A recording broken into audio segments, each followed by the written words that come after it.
right. So I am joined by Fuat Ramazanov, and Fuat Ramazanov is as I understand it, a doctoral candidate at the University of Calgary. So thank you for joining me today to talk a little bit about the Adult-Centered Education Conference 2025. I guess before we start, I just want to acknowledge um, where I am. We're on the traditional, ancestral, and unceded territory of the Quaquitlam. We thank the Quaquitlam to live, work, and play on these lands. So thanks again, Fuat, for joining me today. It's a pleasure to be here. Thanks for having me, Jonathan. I would also like to acknowledge that I am joining this meeting from my office in Vancouver, which is traditional land of Musqueam, Squamish, and Tsleil-Waututh First Nations. Excellent. Thank you for that. So, Fuat, you will be presenting at our Adult-Centered Education Conference May 15th and 16th in sunny Coquitlam. Let's just hope it's sunny. Um, so I just want you to maybe give our attendees a little bit of background into who you are and perhaps your journey into adult education and higher education, if you could. Sure, absolutely. I would like to start by saying that I have been in adult education for the past 6 years, and I shifted to adult education from corporate world, where I spent nearly 15 years in various industries in different roles. Hmm. And uh, for the past 6 years, I've been also in different roles in education, but currently I'm a director of International Business Management Program at Accent School of Management. It's a private degree institution, but I also teach courses focused on supply chain logistics and project management. Hmm. But my passion for teaching and adult education led me to pursue a doctorate degree that you mentioned at Verkland School of Education, the University of Calgary. And Hmm. I'm currently a doctoral candidate. I call it the final sprint of my doctoral journey. Right. And having moved to education from corporate world, one thing that I've always been curious is to see this gap of the skills that industry wants and schools teach or don't teach. Right. And one of such skills I identified was creativity. And there are many different reasons. There's a body of research about that. I'm not touching on this today, but creativity is a very important skill. And the World Economic Forum has consistently ranked creativity as a top 5 skills for the future. In all its recent report, the government of Canada identified creativity as one of the core skills for success in the future. So, as an educator, I'm really passionate in infusing creativity in my teaching and also fostering students' creativity. Mm. And that kind of made it my mission. And I am coming to the conference to share that experience, and I'm excited to speak twice. Hmm. Excellent. Thank you for that, Fuat. And now you touched on a couple of interests there, and I know you're doing work in higher education.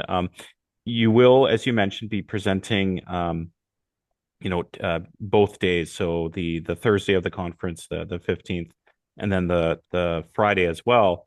Without giving too much away, maybe you could just give a little blurb about, what attendees can expect on the Thursday. I know it's going to be a little bit more focused on kind of AI and that area, and then on the Friday, something playful. So you maybe just elaborate on that a little bit. Absolutely. I will give a flavor of what to expect. Hmm. So my presentation about AI has a title, which is Teaching for Creativity in the Post-Plagiarism World. And first, Hmm. I want to clarify the title. So Hmm. teaching for creativity is a term that exists in the literature, and the National Advisory Committee on Creative and Cultural Education, which is widely cited as the source for this term, defines creative teaching in 2 ways. It's teaching creatively when educators use different creative, innovative approaches to make learning fun, engaging, and effective. And teaching for creativity is approach which aims to foster students' creative thinking and behavior. Mm. The second part of my title is post-plagiarism. And the concept of post-plagiarism is an emerging framework developed by a Canadian scholar from Verkland School of Education, University of Calgary, Dr. Sarah Elaine Eden. And Hmm. she defines a post-plagiarism as a new era in when humans will interact with AI technologies. And this Hmm. will obviously impact the way how we live, teach, and learn. Hmm. And Post-plagiarism is best defined through its tenets, and some of these tenets also include co-creation and creativity. So this presentation, this workshop, will be looking at teaching for creativity through the lens of post-plagiarism. I've been an advocate of teaching creative and teaching for creativity for many years, and I know how to teach creativity without AI tools, and now using AI tools, how to teach it with AI tools. So what I will be showing to attendees is foundational creativity theories and how they help understand creativity, and how their understanding can help us actually understand AI better, and how to use AI in an ethical and responsible way in this new era of human AI collaboration. So that will be the focus of my first presentation, with many activities. I will make attendees to do some practical work, of course, some creative tasks as well. Right. I hope it will be engaging. So my Mm-hmm. second presentation on the second day will be about Lego.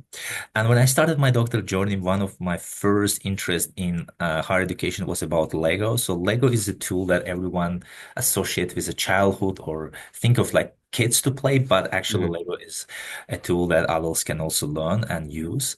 Mm-hmm. And what I will be doing as an educator, I've been actively using Lego for the past 3 years. So immediately after the pandemic restrictions were lifted, I started using Lego as a tool in my teaching. And I kept exploring different ways of how Lego can be used in educating adults. And Lego can be used in two ways, as the learning tool and as a thinking tool. So as a learning tool, it can be used to teach certain theories. And since I teach project management and supply chain, I actively use it to teach concepts such as estimation to my students. And as a thinking tool, Lego can be the best way to explain thinking tool is through Lego serious play methodology. It's a Mm-hmm. commonly used methodology, and I will be also covering it and going to the theory of it as well. So when students actually need to build models and reflect on them, and then share their share models with the peers or with the audience, and also, what I observed and how I see Lego being used in education, it can be used on for individual tasks and for a group task. So Mm-hmm. another part of the conversation will touch how Lego can be used for individual and group tasks. So Lego is a great tool for group work, for teamwork, for collaboration, communication. And these are also important skills that we as educators need to nurture in our students. So I am a strong believer in the power of Lego in education, and I will be there to share that belief and that power. And attenders should expect to play with Lego, touch Lego, and Mm-hmm. discuss Lego for sure. All right. Well, you sold me there. That is great, Fuat. I think both presentation topics I think will really connect with attendees, and I just want to thank you again for taking the time to chat today. I know it's a Friday, and um, you have a busy schedule, so I really appreciate that. And once again, Fuat Ramazanov will be speaking at our Adult Centered Education Conference May 15th and 16th in Coquitlam. So we'll see you there. Yes, thank you, Jonathan, again for having me. I look forward to present. Absolutely. Thank you so much.